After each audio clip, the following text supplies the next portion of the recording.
Ok, donc là, ce que vous allez faire, c'est à la plume, un dessin, vous allez dessiner un « et » vite fait, comme ça, voilà.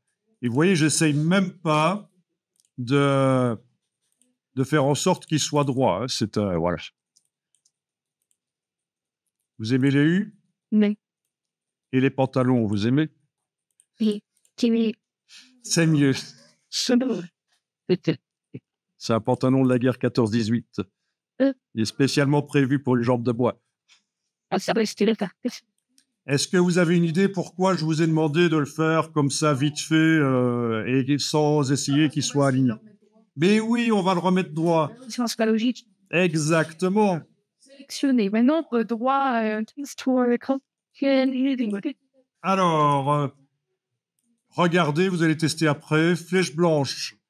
J'englobe les points du dessus. Ah, il y en a 3. J'ai vraiment fait n'importe quoi. Alors, objet, tracé, alignement, le raccourci, option, commande J. Bon, ben, je vais essayer avec le raccourci. Option, commande J. Je vais pas chaque fois aller dans le menu quand même. Et j'aligne horizontalement. Voilà. Tiens, j'essaye aussi en dessous. Horizontalement, voilà. Tiens, j'essaye ceux-là. Ceux de gauche. Si vous voyez bien sur mon écran, je vais peut-être enlever l'affichage de la grille temporairement. Voilà. Et cette fois-ci, bien sûr, c'est vertical. Voilà. Ah, alors si j'essaye de sélectionner les points là au centre, je commence à avoir des problèmes. Donc, vous connaissez le système, hein. Dans les préférences, sélection et affichage des points d'ancrage, vous avez la possibilité d'aller dire que vous voulez sélectionner les objets par tracé seulement. Et à ce moment-là, quand vous démarrez de la forme, ça ne la bouge pas, ça sélectionne les points. Donc, on peut plus bouger la forme par son fond horizontal, voilà. Les points ici, ça va être vertical. Voilà. Donc, évidemment, je suis parti d'une forme qui était complètement foireuse, mais l'idée, c'est de se souvenir qu'on peut aligner les points verticalement et horizontalement grâce à cette fonction objet, tracé, alignement. Bon, si je réaffiche la grille, je vois que par rapport à mon plan A4, j'ai à peu près 1 ou 2 centimètres d'épaisseur là, donc ça c'est intéressant pour la suite.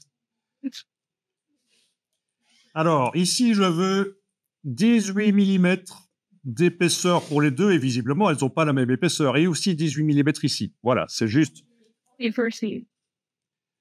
Bon, je vous montre une astuce. Vous prenez, ne le faites pas tout de suite. Open your eyes, ouvre tes yeux, haut les mains.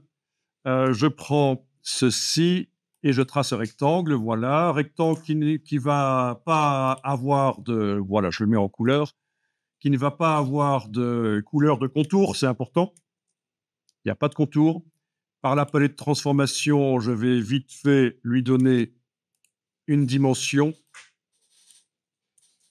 Donc, au niveau de la dimension, je vais lui mettre 18 mm. Au niveau de la hauteur, ça n'a pas d'importance. Ce qui m'intéresse, c'est la longueur, 18 mm. Voilà. Et je vais m'en servir. Donc, je vais aller placer là. Voilà, par exemple là.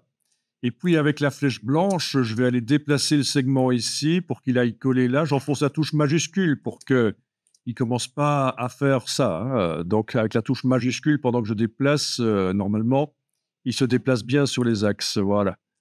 Donc, voilà. Donc, ça, c'est une astuce, c'est utiliser un objet pour prendre des mesures. Une fois que j'ai fait ça, l'objet là, je vais aller le mettre là, par exemple, voilà.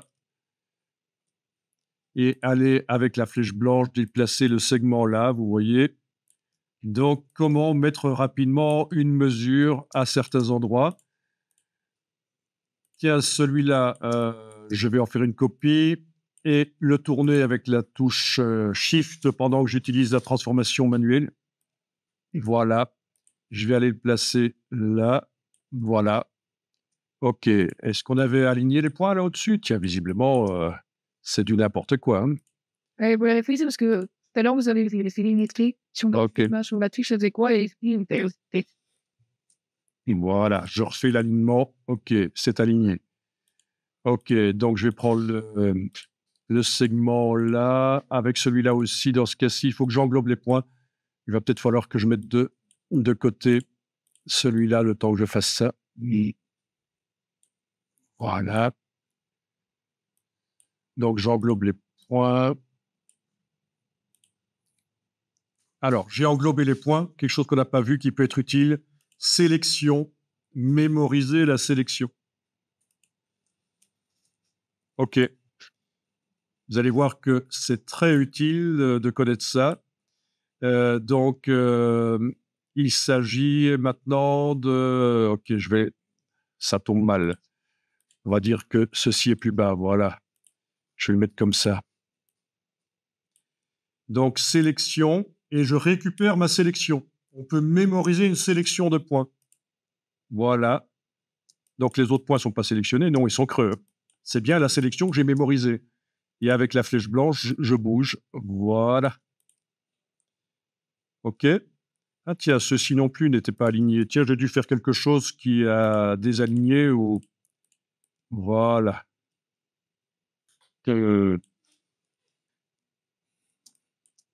Celui-là n'est pas bien aligné. OK. Voilà, on va dire que c'est bon comme ça. Ça va, vous voyez le principe? La mesure, se servir d'un rectangle pour mesurer, pour pouvoir aller mettre ci et là la bonne largeur ou hauteur, comme on veut. Et surtout, ce que je vais vous expliquer là, qui est super intéressant, qui peut vous servir quand vous avez fait une sélection sur des choses et que ça vous a pris du temps de sélectionner, mémoriser, sélection mémorisée, ça s'enregistre avec le document et on peut aller rechercher ensuite facilement là en bas ce qu'on a sélectionné. OK? Non. Et sur ça, c'est sur... Oui, le petit rectangle de mesure pourrait être sur son propre calque qu'on verrouille quand on veut bouger les éléments. Bon, ça, pour l'instant, ils sont dans le même calque. OK, quelque chose que je vous montre ici vite fait. Menu fenêtre, navigation. Menu fenêtre, navigation. Est-ce que vous avez déjà vu cette palette? La palette.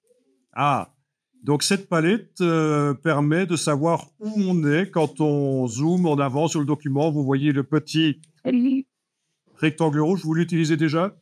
OK, vous voyez, vous pouvez aussi passer d'un endroit à l'autre du document grâce au rectangle rouge qu'on peut bouger. Est-ce que vous avez remarqué que la palette navigation, elle peut s'agrandir énormément aussi? OK, vous savez à quoi ça peut servir de l'agrandir autant? Hein? On a un deuxième écran connecté à l'ordinateur, on met sur le deuxième écran qui sert pour la navigation. C'est pour ça qu'on peut l'agrandir autant, parce que sinon, c'est un peu idiot, on ne voit pas ce qu'il y a derrière. On n'a pas de... Vous n'avez pas de deuxième écran, mais... Enfin voilà, je voulais vous montrer la palette navigation, mais vous connaissez, c'est parfait, c'est utile. Open your eyes, ouvre tes ouilles. Voilà quelque chose qui peut être intéressant. Regardez, je fais en sorte que la fenêtre soit sur la moitié de l'écran, on est d'accord? Et puis je demande fenêtre, nouvelle fenêtre. Et puis je vais la prendre par son onglet. Enfin, sur PC, ce sera un peu différent, mais ça marche quand même sur PC aussi. On peut avoir le deuxième écran. Donc c'est la même fenêtre ouverte sur le même document. On a la fenêtre A, la fenêtre 2. Ce qui va vous permettre, et ça va peut-être vous aider, de pouvoir zoomer, voilà, précisément. Et pendant ce temps-là, je peux aller au même endroit à côté avec la flèche blanche. Voilà. Oui. Voilà, ou alors je le fais à droite, là, voilà. Je le fais à droite, je bouge et ça peut éventuellement vous aider. Cette possibilité d'avoir à la fois une vue d'ensemble sur une fenêtre et une vue en zoom sur une autre. On peut même, quand on a affaire à des choses complexes avec plein d'éléments superposés, il est même possible de faire en sorte qu'une des fenêtres soit en affichage tracé et l'autre en affichage normal. D'accord? Donc ça peut aider. Sauf que la grille ici ne montre pas les millimètres. Pour vous, c'est un peu plus ennuyeux que pour un graphiste. Donc, mais techniquement, c'est possible que voilà, une des fenêtres soit en affichage tracé. Mais si vous travaillez sur une grille, donc c'est ennuyeux parce que les millimètres ne sont pas affichés. Voilà, donc ça me paraît intéressant de savoir que c'est possible de le faire. Ouais. C'est pas bon. C'est une step. Mais j'ai petit.